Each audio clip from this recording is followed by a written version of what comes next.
দাদা, ও দাদা, দাদা, হুম। কি ভাবছো এত? আর কি, আয় কাছে আয়, বস। হ্যাঁ, বসলাম। শোন ভাই, তাল খেয়েছিস কখনো? হ্যাঁ, খেয়েছি। ভাই, তাল কখনো মানুষের জীবন কেড়ে নিতে পারে? না, হ্যাঁ। না। তাল, আমরা কি জানি যে তাল কখনো একটা সুস্বাদু ফল তো। হ্যাঁ। ভাই, তাল খেও না, মানুষ একটা গোটা পরিবার উধাও হয়ে গেছে, জানিস?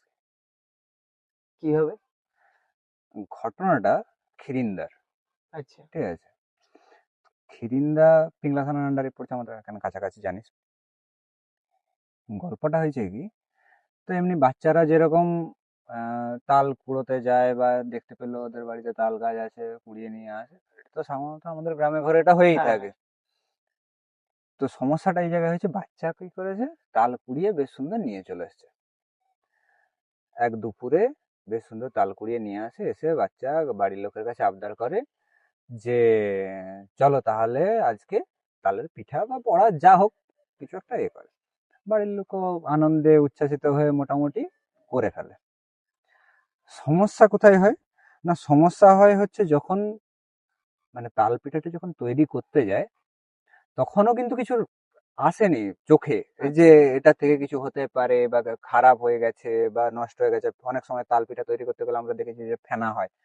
ঠিক আছে, তো ফেনা হলে আমরা কি জানি যে সেটা খারাপ হয়ে গেছে খারাপ বা হয়ে কিছু গেছে। হয়ে গেছে।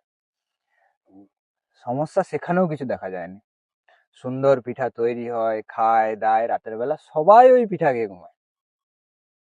ঠিক আছে, ফ্যামিলিতে মোট 8 জন, দুটো বাচ্চা, তার সঙ্গে হচ্ছে তার বাবা মা, তার জেঠু জেঠিমা, যাই বল, সঙ্গে দাদু ঠাকুমা। আচ্ছা। তাহলে কতজন হলো? দুটো বাচ্চা, দুই, ওপাশে আরো 6 জন, আট আট। জন 8 জন।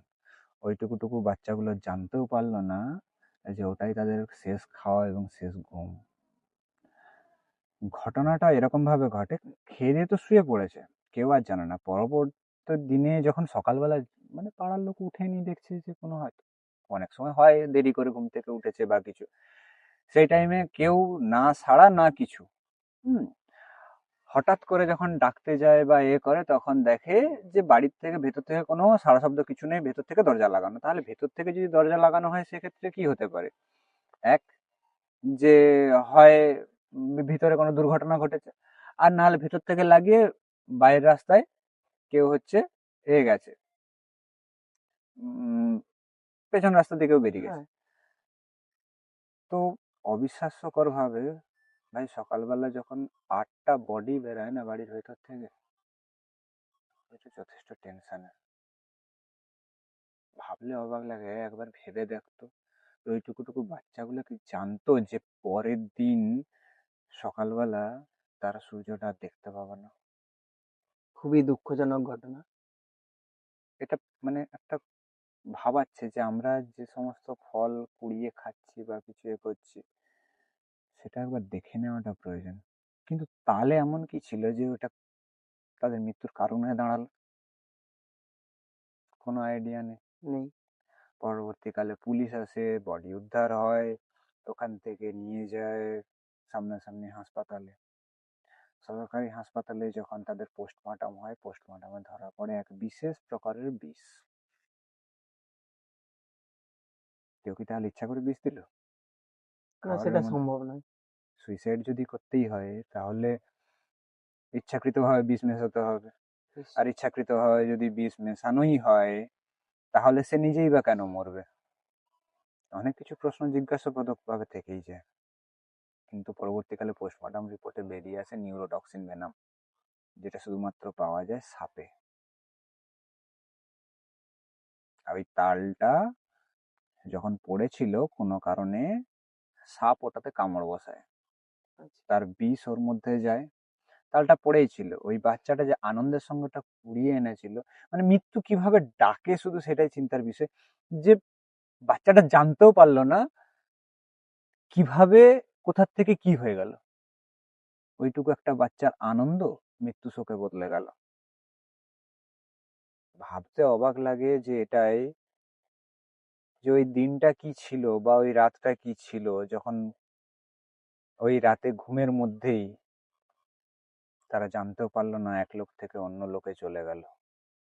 সেই বাচ্চাগুলো এই টুকু ছোট বাচ্চা, 5-6 বছরের বাচ্চা, তাদের বাপ মারই বা কত বয়স হয়েছিল। গোটা দুনিয়া, গোটা জীবনটা বাকি পড়ে রয়ে গেল। এর থেকে কি বোঝা যায় জানিস তো, যে আমাদের জীবনটা না খুবই অনিশ্চয়। আজ আছে কাল নেই, এখনই আছে এখনই নেই। তাই যতটুকু টাইম বেঁচে আছি বা এ করছি, সেই সমস্ত টাইমটা অবশ্যই সেটাকে আনন্দ উপভোগ করো, কিন্তু এমন ভাবেও নয় যে এভাবে। কিন্তু এটা তো মানে একটা দুর্ঘটনা বললেই চলে।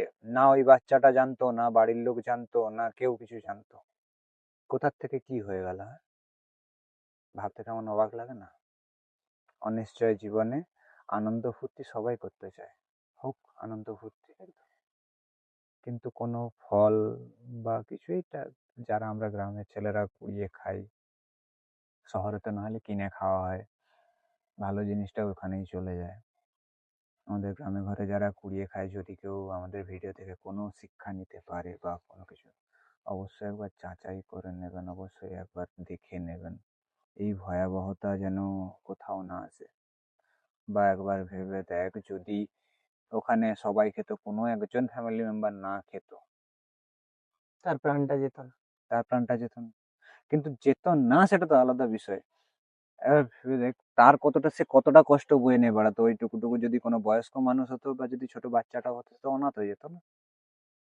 এখানে উপরওয়ালার কি লীলা কেউ বলতে পারছে না, কি মহাপাপে মৃত্যু হলো না কি, পুরো আশা আকাঙ্ক্ষা সমস্ত কিছু ইহজগতে এক রাতের মধ্যেই ছেড়ে গেল, ইহলোক ছেড়ে পরলোকে চলে গেল।